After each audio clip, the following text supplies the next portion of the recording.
Šis ir frakciju namā, ar skatu uz ārzemju Rīgu. No viņa loga redz Jēkaba katedrāli, bet kam viņam divu palīgu? Darbs viņam vienmēr un status, saņem normāla ierēģņa piķi. Viņš ir arī patriots, nekā tie nabagi, kas bēg nodzeres vai ņem striķi. Viņa draugi arī ir latvieši, kam sakārtos viss tālais sokas. Savā ziņā viņš tiem ir konsultants, viņa padomus tie ēd no rokas. Ne jau uzpērk viņu viena pabalsta, kā lai citādi stabīli stāvi. Cīņa te katram par sevi, par savu dzīvību un citu nāvi.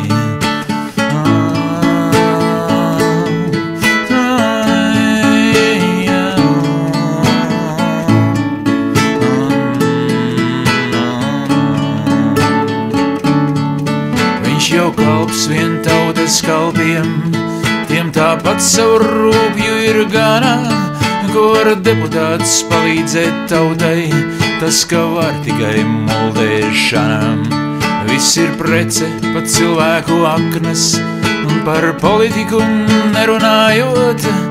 Tauta ir tikai izejviela, nu nevar nopelnīt to neapjājot. Un atkal pierastie zvani, kādas partijas katedrālē.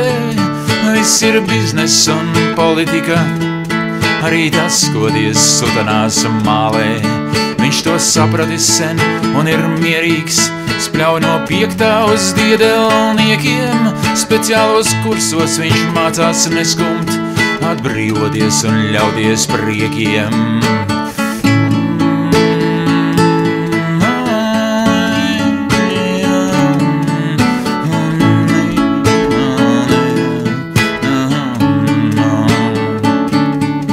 Viņš ir normāls caurmēra letiņš, paliks dzimtenē, ķepurosies.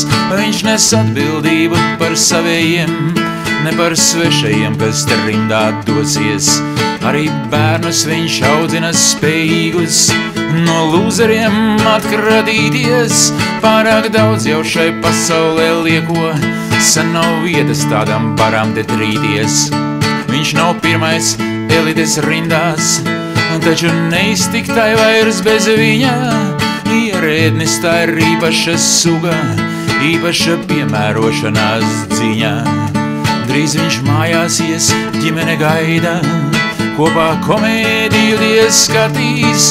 Par nabaga latviešu skumjo dzīvi, tos kopīgi smiekli kratīs.